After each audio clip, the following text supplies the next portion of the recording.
Ahora vamos a ver un ejemplo de ramificación y acotamiento.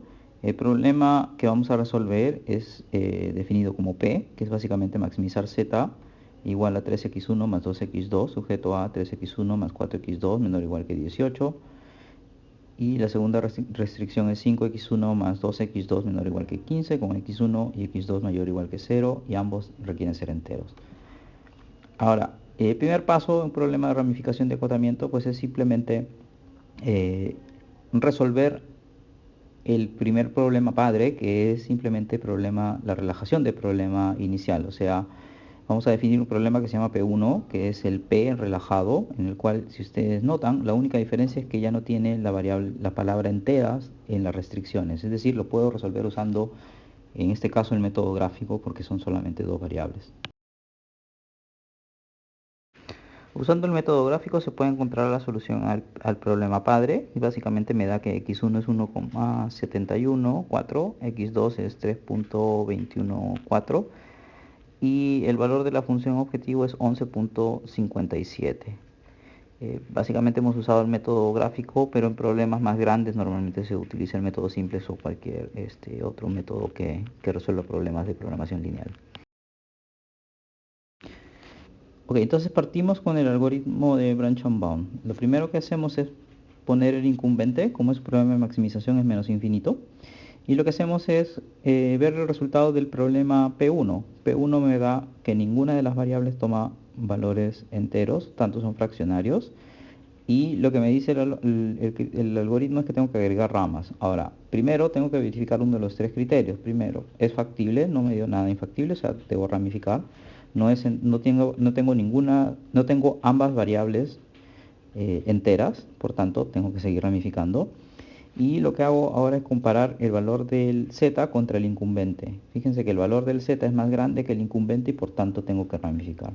Si hubiera sido peor que el incumbente, no tendría que ramificar. Ahora, como recién empezamos y el valor es menos infinito, pues no hay forma de que algún valor sea más pequeño que menos infinito y por tanto necesariamente tengo que agregar ramas. Las dos ramas que voy a tomar, primero tengo que elegir una de las dos variables para ver cuál puedo ramificar. Normalmente se toma el criterio de menor subíndice y entonces voy a agregar dos ramas. La primera rama voy a tomar x1 que sea menor o igual que el valor redondeado hacia abajo de la solución que obtuve, que es 1,71, redondeado hacia abajo me da 1. Por tanto, la primera rama va a ser x1 menor o igual que 1. Y la segunda rama va a ser x1 mayor o igual que el valor redondeado de la solución hacia arriba, o sea, 1,71 redondeado hacia arriba es 2. ¿Sí? Entonces observan que se generan dos subproblemas, el subproblema P2 y P3, ambos tienen como padre el problema P1. El problema P2 va a ser el problema padre 1 con una restricción adicional que es x1 menor o igual que 1. El problema P3 va a ser el problema padre P1 con una restricción adicional que es x2 mayor o igual que 2. De esta forma lo que vamos a obtener son estos dos problemas. Noten que son exactamente el mismo problema P1, solamente que añadiendo restricciones. Estos son los problemas P2 y P3. Si notan, son básicamente el problema P1 añadiendo la restricción x1 menor o igual a 1 en el caso de P2 y x1 mayor o igual a 2. Entonces lo que se hace es que simplemente se resuelven ambos problemas y se encuentra una nueva solución. Gráficamente lo que tenemos es el problema P1, que era básicamente que habíamos resuelto antes con la región factible de esta forma. Y luego lo que hacemos es simplemente añadir las restricciones que ahora, por ejemplo, para el caso de P2, me genera este pedazo de región factible y para el problema P3 este pedazo de región factible.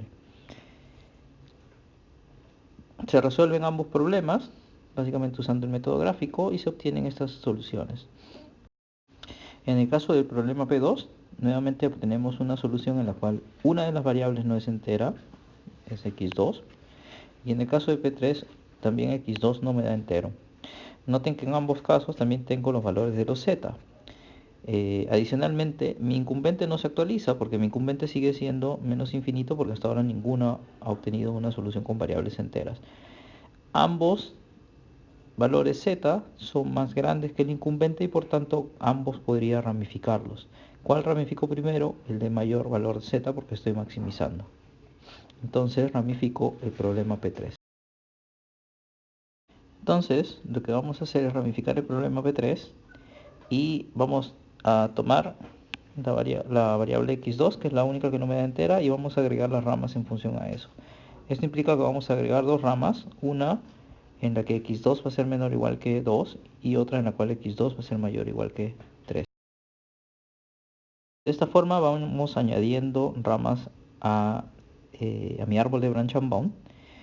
Y ahora lo que vamos a hacer es simplemente generar los dos subproblemas que vienen del problema 3. Por ejemplo, el primer subproblema es el problema 4, que ahora es el problema 2, añadiéndole la restricción x2 menor o igual que 2, y el problema 5, que es el problema 3, añadiéndole x2 mayor o igual que 3. Noten que entonces lo que tenemos es simplemente que estamos añadiendo restricciones al problema padre de todos ellos, que es el problema 1. Por ejemplo, todo lo que está en negro era el problema 1. Añadimos una restricción para generar el problema 3 y una restricción extra para generar el problema 4. Lo mismo con el problema 5. Y lo que hacemos es resolver el problema. Así, por ejemplo, en el gráfico nosotros teníamos ya dos regiones, P2 y P3, pero ahora lo que vamos a hacer es que el problema 4 va a ser el problema 3 con una restricción adicional y el problema 5 va a ser el problema 3 con una restricción adicional, que es x2 mayor o igual que 3. O sea, es decir, añadimos esas restricciones y vemos las nuevas regiones.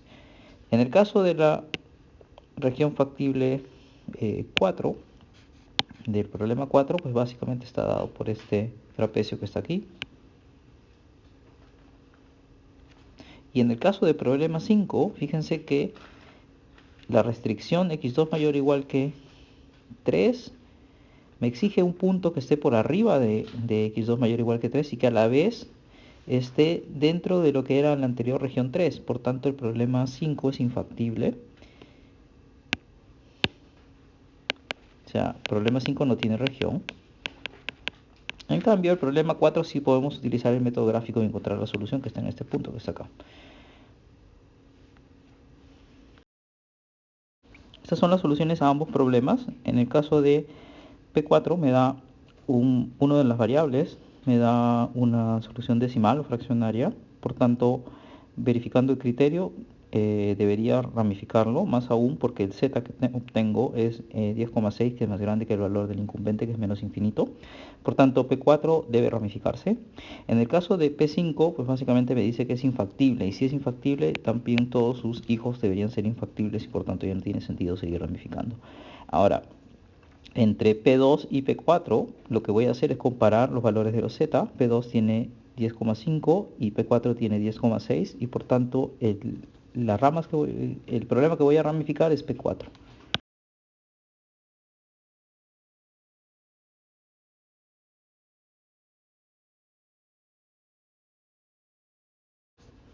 Entonces las ramas que debería añadir van a tomar otra vez, voy a agarrar x1 y voy a añadir dos restricciones, una restricción en la que x1 es menor o igual a 2 y una restricción x1 mayor o igual a 3, y con eso tengo dos nuevos subproblemas que tengo que resolver.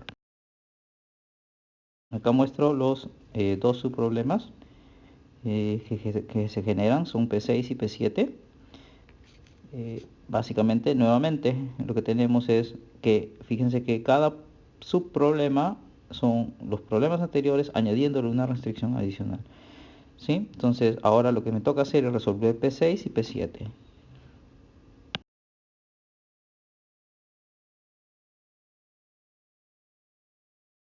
En la figura, entonces, yo voy a partir de P4 y voy a añadir restricciones a P4. Voy a añadir la restricción x1 menor o igual a 2 y x1 mayor o igual a 3. ¿Sí? Y me va a definir dos regiones. Noten que, por ejemplo, en el caso de P7, la intersección de toda el área con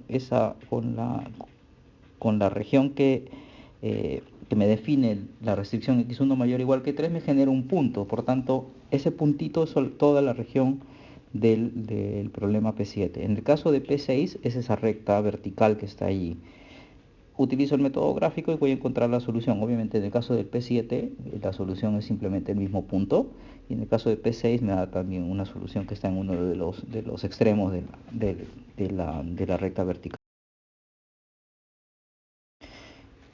Ok, entonces resolviendo los problemas obtengo que en P6 tengo x1 igual a 2, x2 igual a 2 y un z igual a 10. Noten que la solución es entera, o sea los x son enteros. Y con eso ya me basta para decir que P6 ya no debe tener más hijos. Lo mismo sucede con P7. P7 tiene x1 igual a 3 y x2 igual a 0 y un z igual a 9. En ambos casos cumple con uno de los criterios para ya no ramificar.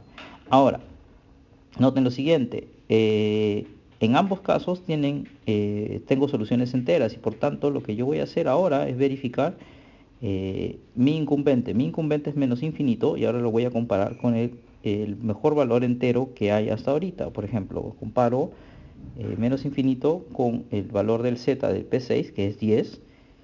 Y entonces como el valor de z igual a 10 es más grande que menos infinito, pues mi nuevo incumbente va a pasar a ser 10. En el caso del otro problema, el z es 9 y ese no le gana al valor del z del anterior, y por tanto mi incumbente en este caso se mantiene en 10. Ahora, sabiendo ya que el incumbente es 10, lo que voy a hacer es ver que en el lado de todos los descendientes del problema P3 ya no se pueden ramificar y ya no tengo más que buscar por ese lado. Pero me queda aún el problema 2 que no lo he ramificado y que no tiene solución entera. Lo que sí puedo verificar es, por ejemplo, que su valor de z es 10,5 y lo voy a comparar con el incumbente. Si ese valor de 10,5 fuese menor que el valor de mi incumbente, indicaría que los hijos del problema P2 no tendrían mejor solución que el valor del incumbente y por tanto ya no tendría que ramificarlos. Pero en este caso 10,5 es más grande que 10 y por tanto necesito ramificar el problema P2 en dos hijos más. Un poco recordando, el problema P2 me daba 10,5 y con un x1 igual a 1 y x2 igual a 3,75. Por tanto, lo que voy a hacer es ramificar x2 y voy a añadir dos restricciones, x2 menor o igual que 3 y x2 mayor o igual que 4. Y con eso voy a obtener los subproblemas P8 y P9. Nuevamente, el problema P8 es el problema P2 con una restricción adicional que es x2 menor o igual que 3. Entonces fíjense, por ejemplo, esto que está acá en negro es el problema P1. Cuando le añadí esta restricción que está en verde, pasó a ser el P2 y ahora con la restricción que está en rojo pasa a ser el problema P8. Lo mismo ocurre con el problema P9. Y ambos problemas hay que resolverlos. Entonces, lo que tenemos es, ahora solamente miramos la región que está marcada como P2 y agregamos las dos restricciones que tenemos para definir la región de P8 y la región de P9. ¿Ok?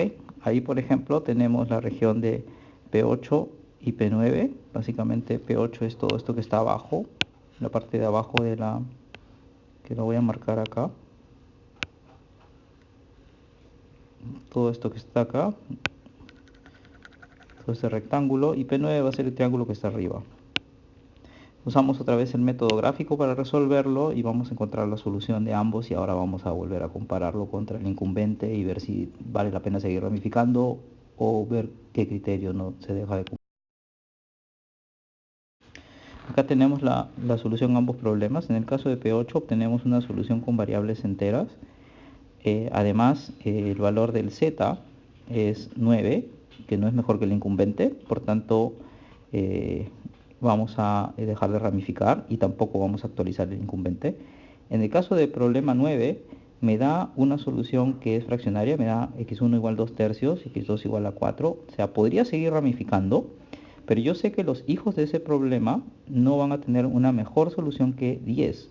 y el mejor incumbente, o sea, el valor del incumbente, o sea, la mejor solución entera hasta el momento es 10. Por tanto, no hay necesidad de ramificarlo, a menos que se quiera ver si es que hay una solución alternativa, y con eso podríamos terminar ya el problema.